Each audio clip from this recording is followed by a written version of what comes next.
Bez zegara.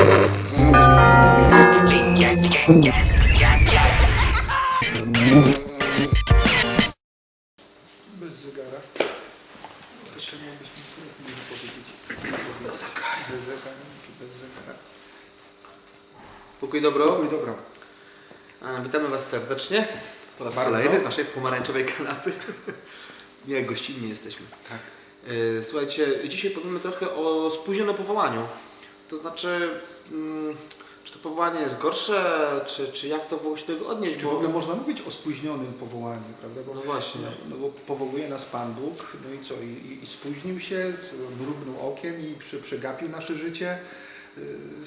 I potem się zreflektował, że no jeszcze tych muszę powołać, tamtych muszę powołać do czegoś, no przecież...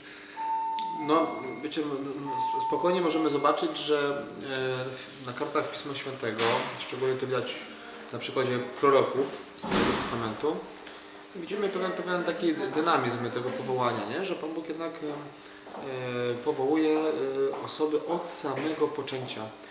Zanim byłeś w łonie matki, znałem Cię. Tak?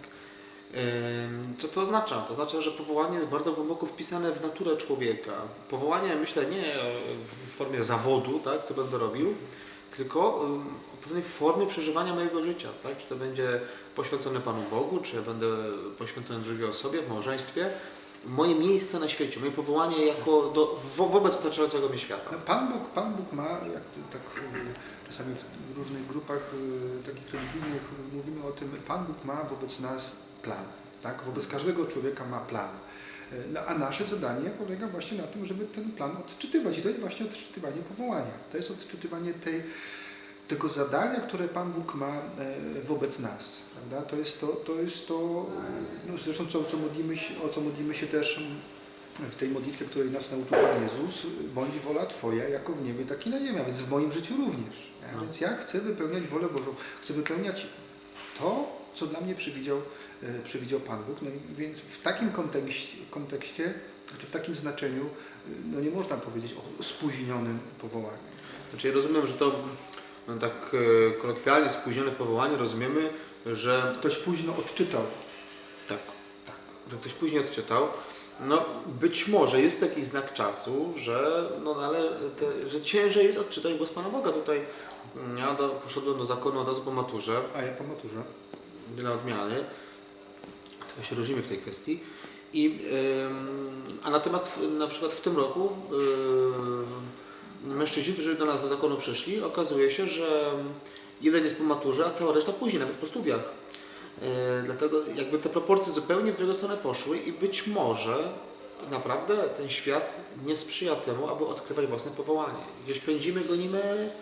No i właśnie, bo no tak to jest, że my dzisiaj zajmujemy się wieloma sprawami, które nas otaczają, a zapominamy o sobie. Nie? Zapominamy o swoim projekcie, o projekcie swojego życia. Zapominamy o swojej przyszłości, może rzeczywiście jakieś tam te prace, studia. Nawet o swoim szczęściu. Nawet o swoim szczęściu. No bo to ja rozumiem, że to szczęście może być o swoim szczęściu wynikającym z harmonii z Panem Bogiem, z tym, co Pan Bóg nam przygotował, z spokojem w sercu. Nie chodzi tylko o dobrą pracę, pieniądze, jakiś byt materialny, ale o harmonię w sercu. Zresztą to spóźnione powołanie, No dobrze, no dobrze, to spóźnione powołanie, jeżeli nazwijmy tak, czy to spóźnione odkrycie powołania, jeżeli jest tak faktycznie, to ciesz się z tego powodu, że odkryłeś. Tak. Bo może być tak, że człowiek całe życie jest niespokojny, chodzi gdzieś, szuka coś. swojego miejsca na ziemi. Nie? Dokładnie tak. I to błogosławiony moment, kiedy mówisz, tak, wreszcie wiem, na czym stoję. Nie? Albo wreszcie mam odwagę odpowiedzieć pozytywnie na Boże powołanie, bo gdzieś tam może ten głos we mnie, że tak powiem, rodził się, ja się z tym głosem zmagałem, prawda, uciekałem przed tą swoją misją, przed tym swoim zadaniem. No i właśnie, no kiedyś trzeba powiedzieć, no ile można uciekać. No prawdziwie szczęśliwy człowiek jest wtedy, kiedy to powołanie realizuje i to nie musi być powołanie do życia w kapłaństwie. Zwróćcie uwagę, że tam w życiu zakonnym ktoś może ciągle uciekać od decyzji bycia małżonkiem. Tak? Ciągle niby te wieczne zaręczyny. I póki nie zaczniesz realizować wprost swojego powołania, nie będziesz tak naprawdę w życiu szczęśliwy. Stąd też, jeżeli człowiek odkłada w nieskończoność decyzję, aby pójść za tym głosem powołania, także małżeńskiego, no to w pełni szczęście Ci nie będzie dane. To w ogóle jest ciekawe, jak sobie pomyślałem teraz. To nie jest Bardzo tylko kwestia... ciekawe. No, zaciekawiony taki... Ja słucham z zaciekawieniem. To nie jest tylko kwestia, zwróćcie uwagę, powołania do życia w kapłaństwie, ale we wszystkich innych sferach być może ludzie potrzebują niestety więcej czasu, aby się określić. Aby podjąć, to jest raz, żeby się określić, ale myślę, że to jest też związane z taką nieumiejętnością podejmowania decyzji.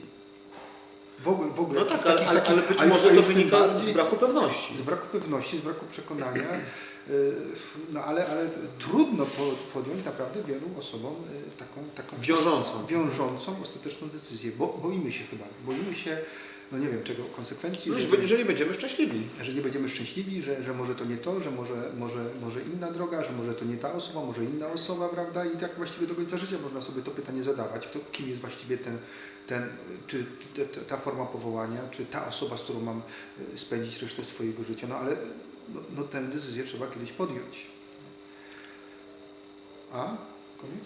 No co, no życzymy Wam Życzymy. tego, Ja też. abyście swoje powołanie odkryli, faktycznie, abyście byli szczęśliwi w życiu. Ja też. Tak, tego też życzę. Także myślę, że to jest bardzo ważne. Jeżeli gdzieś się może miotasz, no to tak w takim ze sobą modlić się o rozeznanie powołania. Jeżeli czujesz w sercu, to jest to, idź za tym głosem. No bądź w życiu szczęśliwy. Bądź w życiu szczęśliwy. A nikt nie ma lepszego planu dla Ciebie, nikt nie ma lepszego projektu na Twoje życie, nikt nie ma, no właśnie, lepszej perspektywy dla Ciebie jak Pan Bóg. Pokój i dobro. Pokój, dobro.